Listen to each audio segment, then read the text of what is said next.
So I'm going to tell you a quick story about these engine mounts, and I'll show you the Mercury mounts I ordered, the Grand Marquis, and they are different. They're not going to work, and I'll kind of explain that as well, but I've got a little bit of a funny story to go along with this.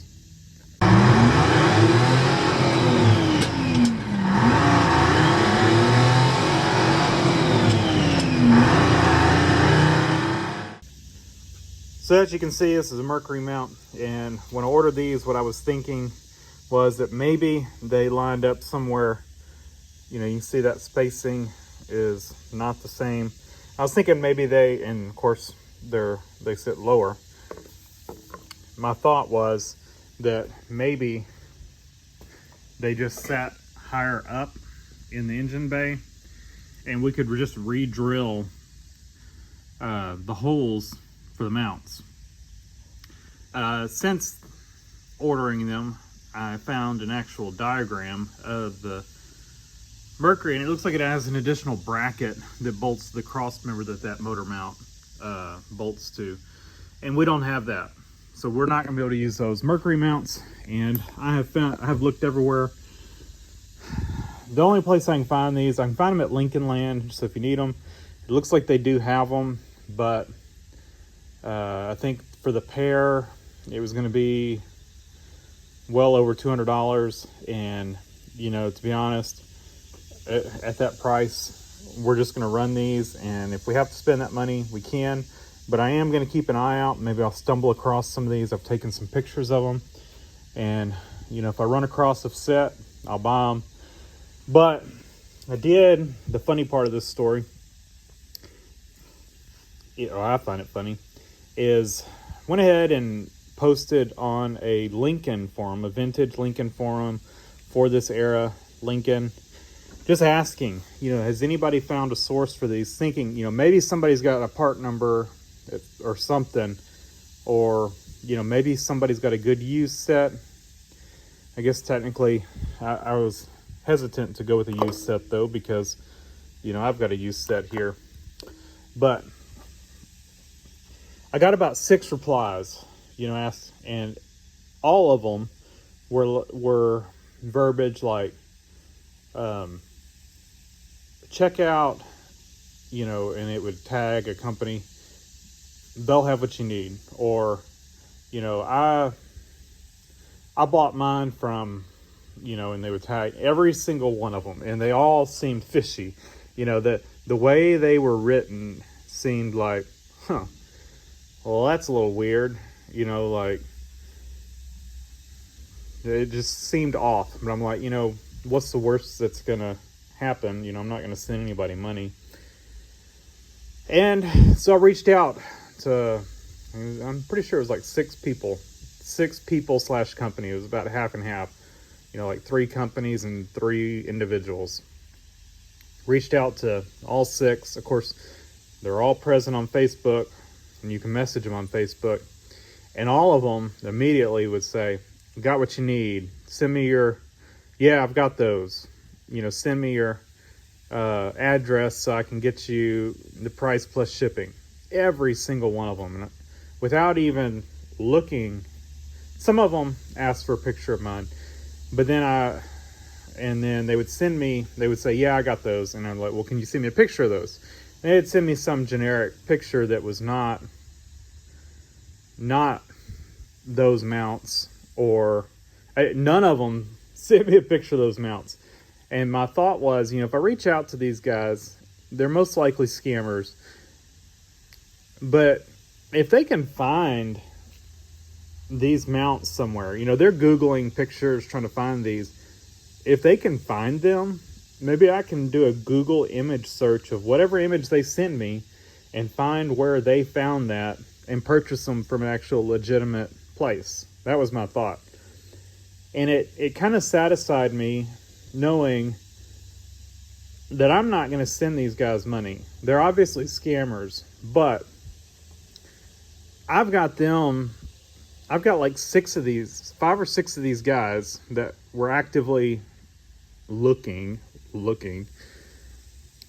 They're out there trying to find these mounts, an image of these mounts to send back to me So I will send them money. That gave me some satisfaction knowing that I'm tying up their time. They may end up helping me out if they can find them, but I'm not going to send them money. You know, they're obviously scammers. And maybe I'll put some screenshots of the one guy in here, because he was, you know, he was like, you know, he put on this frustrated sound, you know, trying to, I guess, intimidate me to. He's like, you know, it's such a hassle because I'm asking him for pictures of the mounts before I send him money, with no intention to send him money, because I'm, you know, 99.999% sure he's a scammer before I even messaged him. But, you know, he's acting all frustrated about having to go. He's like, I got to go pull these off my car, and it's such a hassle, and all this stuff. And then he sends me pictures of brand new mounts, like with a white background. Like, so you went and pulled these mounts. You know, it's like, it looked like this with a white background. You know, a similar mount, it was the wrong mount. It wasn't even these.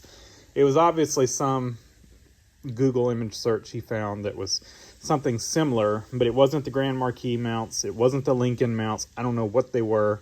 They were not the right ones. Obviously not off of a Lincoln. Just some, like I said, probably did a Google image search, found something that looked what he thought was the same ones.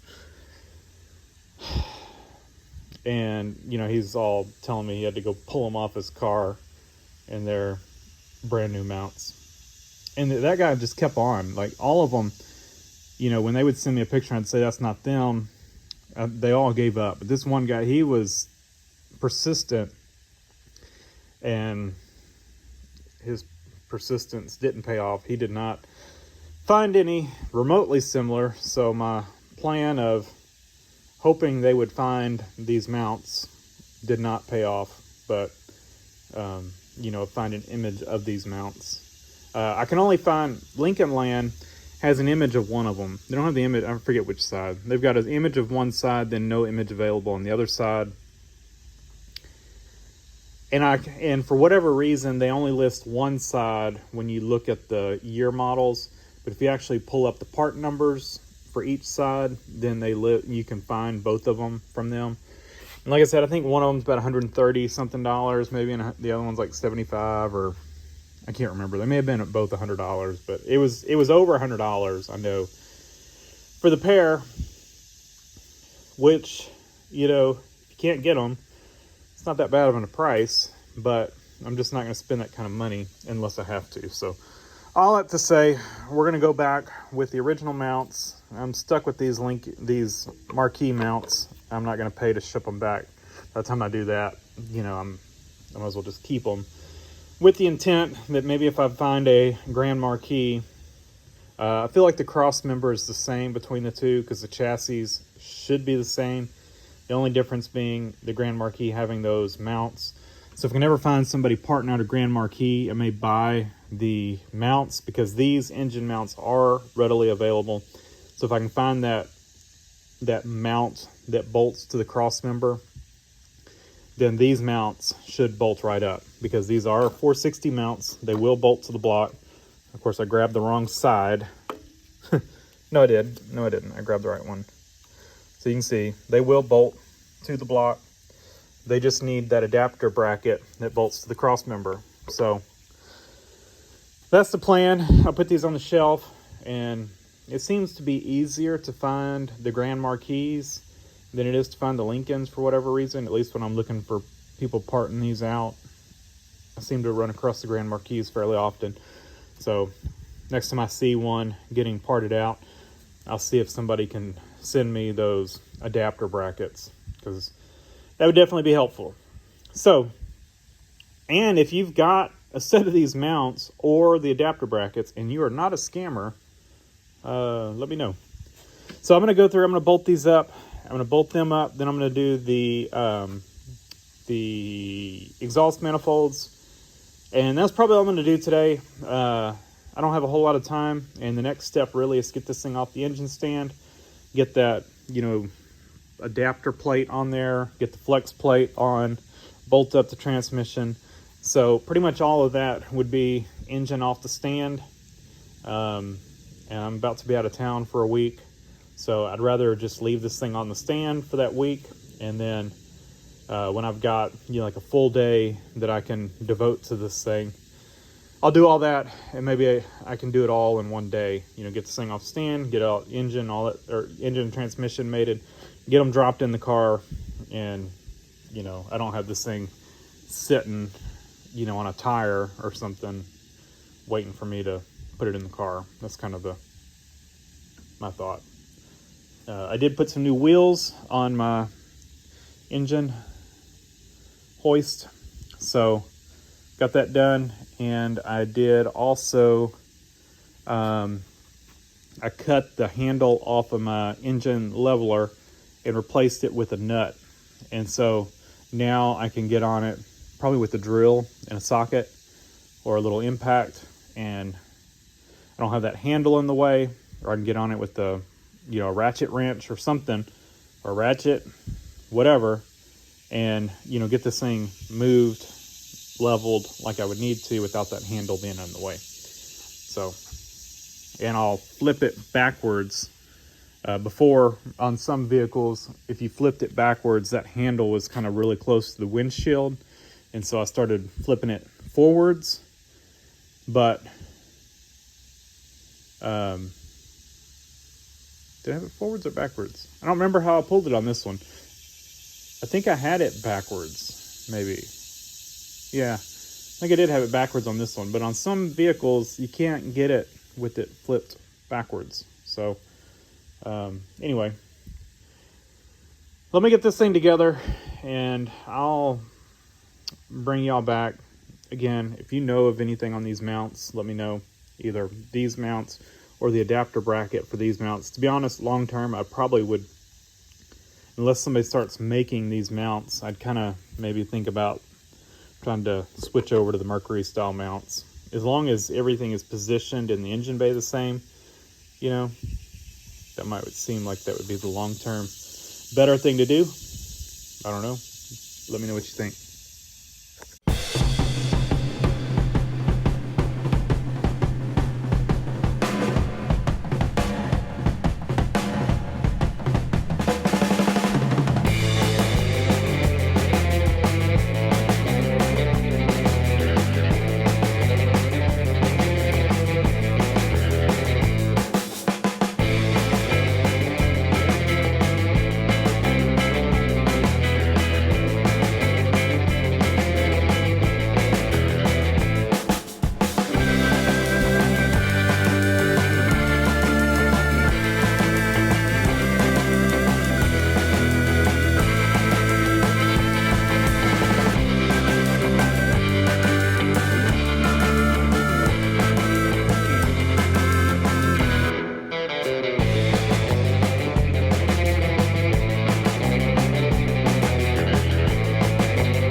Freewheeling. Let me tell you a little history on my engine hoist here. So as I said, we're gonna make a little video about an engine hoist. A little different than normal. So it's kind of got a story though, so I figured it's worth telling if you want to listen. So this is an engine hoist that I've got. Had this thing for years, and it's probably, I'm guessing it's got this greenish blue industrial paint. I would say it's somewhere between the 60s and the 80s of when it was bought. So I'll try to make this, it's a long story, and I'll try to make it as quick as possible. So my grandfather was a mechanic. Give you a quick story on him. When he was young, he went to one of his first, big job. He worked at a Ford dealership. Of course, you know, he grew up on a farm. He worked all of his life before that. But anyway, he went to work for a Ford dealership, and they sent him to school. I think this was probably in the 40s. And this was around when AC was coming around, and that was a dealer installed option. So, you know, if you ordered a Ford and you wanted AC, the dealer installed it. You know, it didn't come from Ford with it. And it was also about the time when automatic transmissions were, you know, coming around, at least, you know, in Fords. And so they sent him to, you know, air conditioning school, and he also went to school for transmissions. You know, it was all Ford stuff. And he worked there for quite a while, and then he opened his own shop, and he had that for quite a while. He worked with a couple other guys, and the brother of one of those guys ended up staying at that shop. I don't remember if he worked at the shop when my grandfather did, but he eventually ended up working at that shop. Well, my grandfather got a job offer at a chemical plant running their automotive shop. So he'd be over their automotive shop. Now, their automotive shop was not just, you might think, well, chemical plant, what, you know, automotive shop. Well, they had a bunch of trucks. So they had, you know, little half-ton trucks that ran around the plant. They had, you know, big, you know, 3-4 ton, whatever, big trucks. I don't think they had any 18-wheelers that he worked on, but, you know, just big, you know, Ford industrial trucks, that kind of deal. You think of, you know, big dump truck, but, you know, maybe it had a tank on the back or whatever. But that kind of truck, you know. Anyway, so anything from, you know, they did their yard, I say yard maintenance, you know, mowers, tractors, probably all that kind of stuff. You know, they worked on that, you know, all the way up. They had tons of golf carts.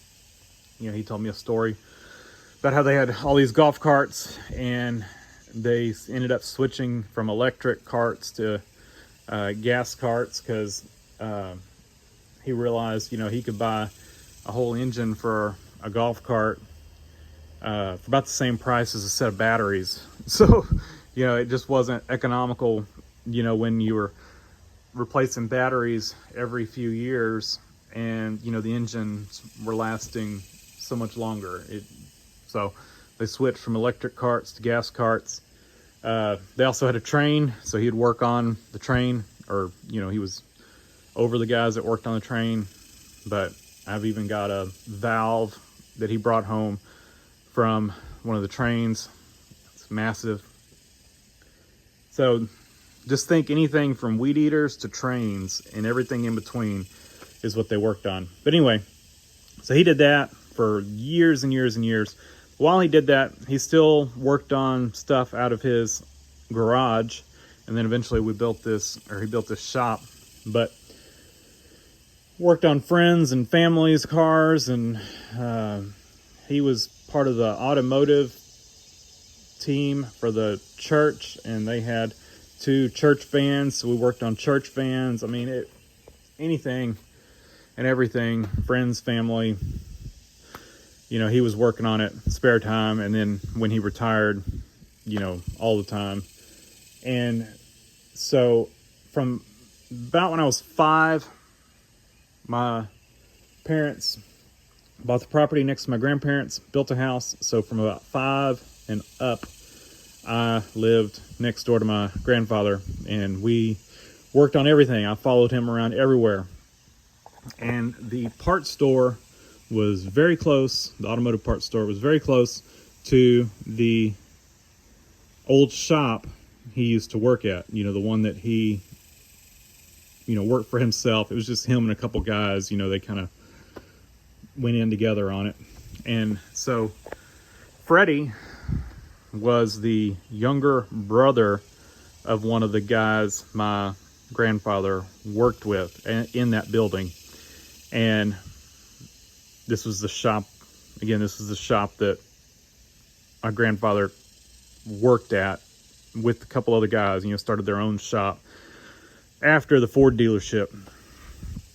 And so Freddie ended up, you know, opening or taking over a shop in that building. You know, I think he started working for his older brother. And I don't remember, you know, if his older brother ended up moving or whatever. But anyway, Freddie ended up at an automotive shop, you know, his own automotive shop in this building that my grandfather used to have his shop in. So when we would go to the parts store, we would go to Freddie's shop and just hang out, talk to Freddie. He had 2 to 3 guys, you know, through the years, anywhere from 2 to 3 guys working in his shop with him. And I got to know all those guys, you know, and I was just a kid, you know, like I said, from about the age of 5 all the way up to, I think he ended up closing that shop down probably when I was about 16, 17-ish. And so you just think about 12 years of hanging out with all these guys. And, you know, they watched me grow up, and I learned all kinds of stuff from all of them. I'd help out when I could. And, you know, that was kind of our thing.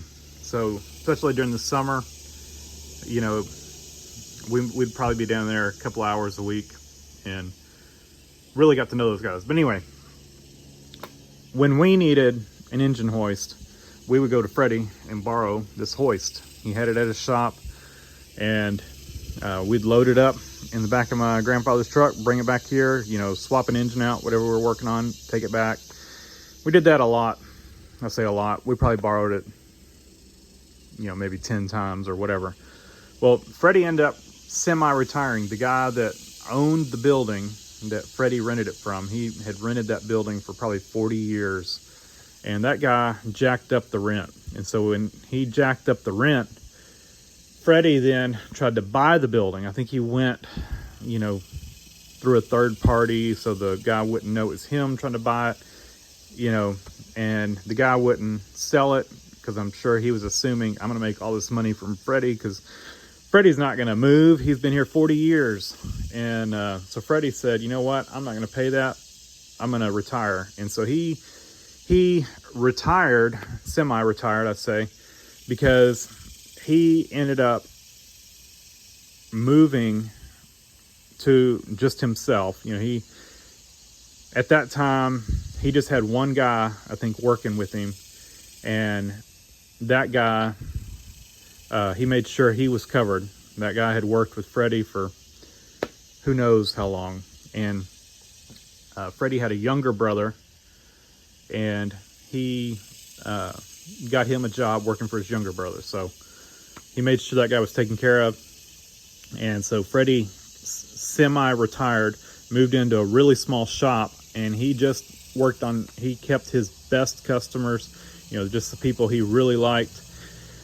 And so he would just do that kind of just to stay busy, you know, kind of semi-retirement, because, I mean, he liked what he did. And so he's in this small shop. He's got this engine hoist sitting there, and we needed to borrow it again. So we went to borrow it, and he said, I'll let you borrow it on one condition: you don't bring it back. You know, at that time we had this shop here, and of course we argued with him, you know, we're not going to take it, and, you know, all that kind of stuff. And he said, it's just taking up room. I don't want it here. If I need it, I know where it is. So that's how we came about this hoist. So, sorry, long story, tried to make it quick, but that's the story of this hoist, and a little story, I guess, in there as well on, you know, I guess my childhood. I spent working on cars, watching people work on cars, helping people work on cars. But anyway, so we've had this thing here for, shoot, probably 20 years at least. So, you know, I don't know how long Freddie had it, but we've now had it 20 years, and it's been a good hoist. So I did have to, I was kind of looking it over because I've done some changes I'll show you here. And so while I was doing that, I just kind of looked this thing over real good, and I found a crack on this side. I'll show you. Well, you can't really see it, but so there's a weld right in here, and then there's a tack right here. Got a big tack, and there's a gap right here. this weld was cracked. The tack was fine, so it hadn't fully like opened up here. This weld was not here. I added this one because there's a weld somewhere close on the other side, so I went ahead and threw one here. It's kind of, I'm not sure why they welded where they welded, but anyway. So I ground that crack out and re-welded it and threw a couple other welds on here just to beef this thing up. It is made in USA. It's got a data plate, or it had a sticker on it. I don't know what it was. If anybody's got any idea, like I said, it's kind of like that green industrial color, greenish blue. That's what led me to the 60s, but it may not be that old. The ram's been replaced, so who knows. I haven't replaced the ram, but I'm sure this is not the original ram. It just doesn't match. Threw that weld on there, and I just spritzed it with some blue paint to keep it from rusting, you know, where it was either scraped or whatever, or where I welded. So, but I didn't want to cover up the freewheeling. I didn't write that. Someone at Freddie's shop, I'm assuming, wrote that. It's been on there since we've had it, which is ironic because at some point someone had put these rubber wheels on it, and if you got a load on this thing, it was not freewheeling. It was a bear to roll around. Those rubber wheels would go flat. So ordered some steel or cast iron casters. I got the best I could, weight rating without breaking the bank, in a 3-inch. I think those are 3-inch, whatever these are, the 3 or 2.5 or whatever those are. I put the same diameter on here because I didn't want to raise the hoist up, because if you get a low car, those legs can hit things underneath, you know, control arms and stuff. So didn't want to raise it up any higher. So we'll see how that holds up. Other thing I did, this ram would sometimes move to either side. So while I took this beam off to, you know, do that weld, and I just cut some little spacers just to keep this thing centered. And previously I just had a shackle in here that then went to our load leveler, and that was just not a good distance. You know, this would try to get into here, and it just didn't work that great. So took this big piece of chain and threw it in here, and mainly because I wanted to still be able to get a shackle in here and be able to get it at different lengths. So that's why this thing's so big, is so we can still get a shackle through there and, you know, adjust the level of it. And this is it's a 1.5 ton shackle, so it should be fine for what we're doing. Our load leveler had this for quite a while. Ground the handle off and just welded a nut on here so we don't have that handle sticking out, and we can put an impact on here, or we can put a wrench on here. It just keeps it out of the way, and we've got some flexibility on, you know, leveling that thing out. And I think I had it in the back before, which was a problem, I think. So I moved it to the front. So I think that's it. If you want to know a little more about this thing, there's some things about it I'm not crazy about, like, you know, instead of having, you know, like a pin that would go through to adjust the length, it's got these pinch bolts which work. I mean, I've never had an issue with it, but it is what it is. Same thing on the legs. You know, it's just got little, you just loosen that nut up, slide them out, and tighten it back down, and it just pinches. It's effective, I guess, and it's worked all these years, so I guess I can't complain. I really need to make a handle for it. It's never had a handle as far as I've known, as far as I've had it, as long as I've had it. Probably what I should do is just take and grind a notch. Should just go ahead and do that in this one. And I mean, I've got a handle, I guess, but it doesn't work for that. So these normally sit here. It fell during the process, but it's a little off-centered now. But that's what we do, and then those just sit here. So I probably should do something about that at some point. 3D printed a handle for my press, so I should probably just do that for this and just have a big knob right here that I can do. But anyway, that's my hoist. That's the changes I've made to it, I guess. Fixes, welding a crack up, putting new wheels on it. But that's really all I've done to this thing. As long as I've owned it, the only things I've done to it are now the things I just told you. I've never done anything to it. The ram's been the same one. It leaks slightly, but just add a little oil every time I use it and it holds up just fine. I added oil last time I used it and I don't think I'll have to add any more. You know, you can see it's a little grimy, but there's no leaking, I guess, actively leaking. So, but at some point we'll probably either need to rebuild it or replace it. I'll probably just replace it. I think it's a 2-ton. I used to be able to see on it, but it's just a made in China ram, you know, probably bought in the 90s, I would assume. Looking at it, looks like it to me. So anyway, that's it. I'm gonna get this shop cleaned up. Maybe you found that story interesting, kind of story time with our engine hoist. So I'm gonna roll the Lincoln out and clean. It's been really cramped in here with the hoist sitting here. I normally shove it up out of the way, but I've just had it sitting here because I would need it.